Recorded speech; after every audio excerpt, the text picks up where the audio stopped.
Iran America Israel जंग का आग भारत की नजरों के सामने फैल रही है। ईरान के सर्वोच्च नेता आयतुल्ला अली खामनेई की मौत ने पूरे क्षेत्र को हिलाकर रख दिया है। इजराइल और अमेरिका लगातार हमलों में लगे हैं और ईरान भी मिसाइलें दाग रहा है। अब अरब देशों में हड़कंप मचा हुआ है और इस वैश्विक संकट के बीच एक बड़ा सवाल उठता है।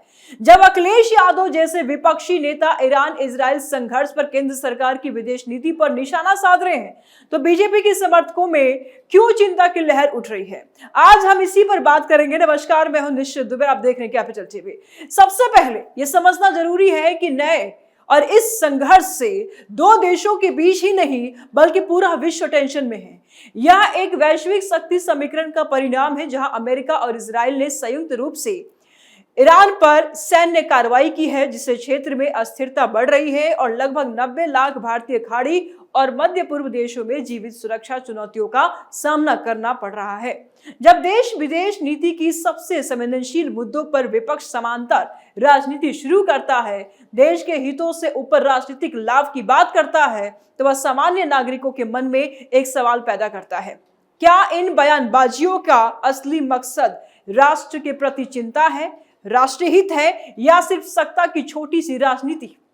अखिलेश यादव और अन्य विपक्षी नेताओं ने केंद्र सरकार से कहा है कि वह अपना रुख साफ करे, यह बताए कि वह जंग के साथ है या अमन के साथ। लेकिन यह वही बयान है जो संवेदनशील अंतर्राष्ट्रीय मोड़ पर भारत की परंपरागत संतुलित भू राजनीतिक दायित्व, जैसे कि सभी पक्षों की संप्रभुता का सम्मान करना, इसको कमजोर करता है।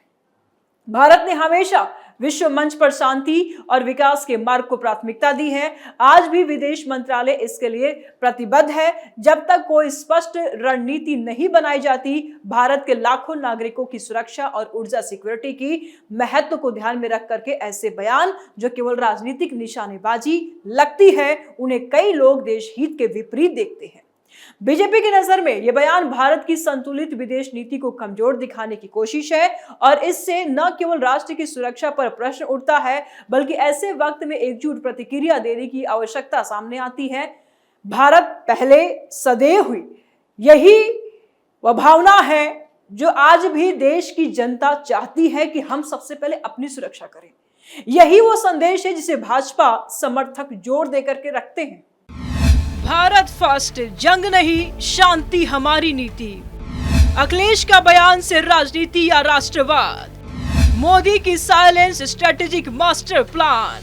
ईरान अमेरिका इजराइल जंग का आग भारत के नजरों के सामने फैल रही है। ईरान के सर्वोच्च नेता आयतुल्ला अली खामनेई की मौत ने पूरे क्षेत्र को हिला दिया है। इजराइल और अमेरिका लगातार हमलों में लगे हुए हैं और ईरान भी मिसाइलें दाग रहा है। अरब देशों में हड़कंप मचा हुआ है, अर्थव्यवस्था डगमगा गई है और हजारों लोग मारे जा चुके हैं। इस बीच भारत कहां खड़ा है? सवाल बड़ा है। हमारा तेल आयात खतरे में है, लाखों भारतीय प्रवासी असुरक्षित हैं। विपक्षी नेता अखिलेश यादव ने मोदी सरकार से यही सवाल किया कि भारत कहां खड़ा है, कि क्या भारत जंग के साथ है या अमन के पक्ष में? किधर है भारत? क्या ये बयान राष्ट्रहित में है या सिर्फ राजनीतिक खेल का हिस्सा? क्या मोदी सरकार की विदेश नीति मजबूत है या कमजोर पड़ रही है? क्या भारत की तटस्थता हमें मजबूती देगी या कमजोर बनाएगी? यह जंग वैश्विक स्तर पर बड़ा संकट बन सकती है और क्या हमारे हर सैनिक चुनौती के लिए तैयार है?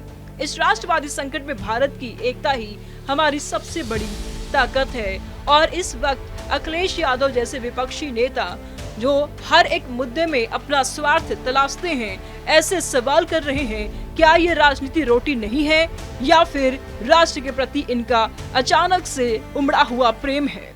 ये जंग सिर्फ मध्य पूर्व की नहीं है, ये भारत का विदेश नीति और उसकी सुरक्षा रणनीति की परीक्षा भी है। मध्य पूर्व की इस जंग में अब तक 5000 से ज्यादा लोग मारे जा चुके हैं। ईरान ने 200 से ज्यादा मिसाइलें दागी है, जबकि इजराइल ने 1000 से ज्यादा एयर स्ट्राइक की है। अमेरिका ने इजराइल को $500 मिलियन की मदद दी है। भारत का नुकसान साफ। हमारा 80% तेल आयात मध्य पूर्व से होता है और कीमतों में 20% की वृद्धि हो चुकी है। लाखों भारतीय प्रवासी खतरे में हैं। यदि हम पिछले चुनाव का उदाहरण देखें, 2019 लोकसभा चुनाव से पहले पुलवामा हमला हुआ था, जिसने राष्ट्रवाद की लहर पैदा की और बीजेपी को 303 सीटें दिलाई। 2014 में मोदी की विदेश यात्राओं ने उनकी छवि मजबूत की, विपक्ष कमजोर हुआ। ये डेटा दिखाता है कि राष्ट्रीय सुरक्षा और विदेश नीति मतदाताओं को एकजुट करती है। भारत हमेशा यूएन में तटस्थता अपनाता आया है। 1947 से हमने शांति का रास्ता चुना है, लेकिन अब समय है कि हम अपने राष्ट्रीय हितों और सुरक्षा के लिए मजबूत स्टैंड दिखाएं।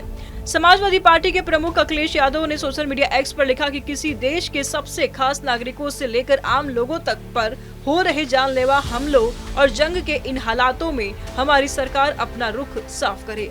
क्या वो जंग के साथ है या अमन के पक्ष में?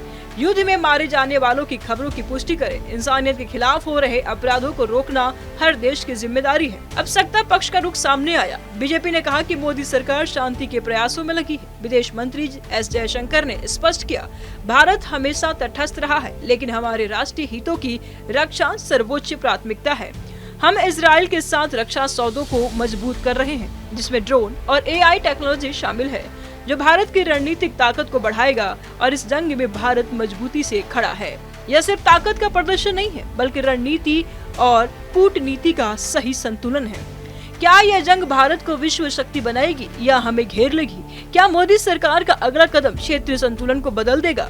क्या हमारे सैनिक और सुरक्षा तंत्र हर चुनौती के लिए पूरी तरह से तैयार है, या हमारी तटस्थता हमें मजबूती देगी या दबाव में कमजोर बना सकती है? और सबसे महत्वपूर्ण सवाल, क्या भारत के राष्ट्रीय हित सुरक्षित रहेंगे या वैश्विक दबाव उन्हें चुनौती देंगे?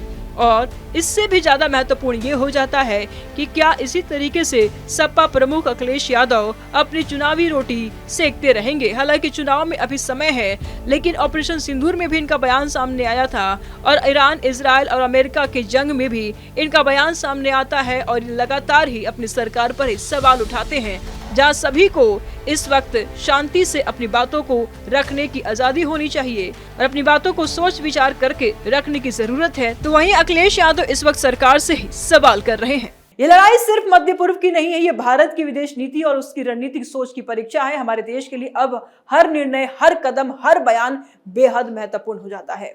2019 में पुलवामा हमले के बाद सुरक्षा और आतंकवाद राष्ट्रीय मुद्दा बन गया। बीजेपी को बढ़त मिली, विपक्ष कमजोर पड़ा।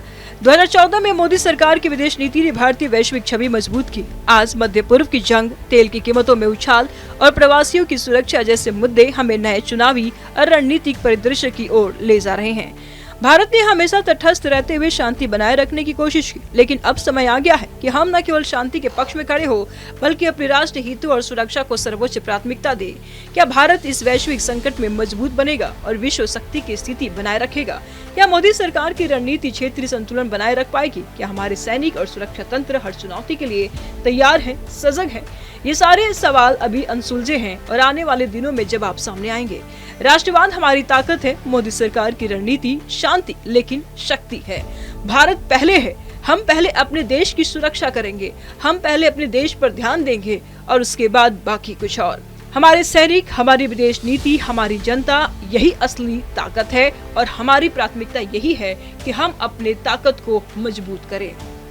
तो कैपिटल टीवी की स्पेशल स्टोरी में फिलहाल इतना ही। आगे के अपडेट के लिए देखते रहिए कैपिटल टीवी। जल्द मिलते हैं नए अपडेट के साथ। दीजिए इजाजत, नमस्कार।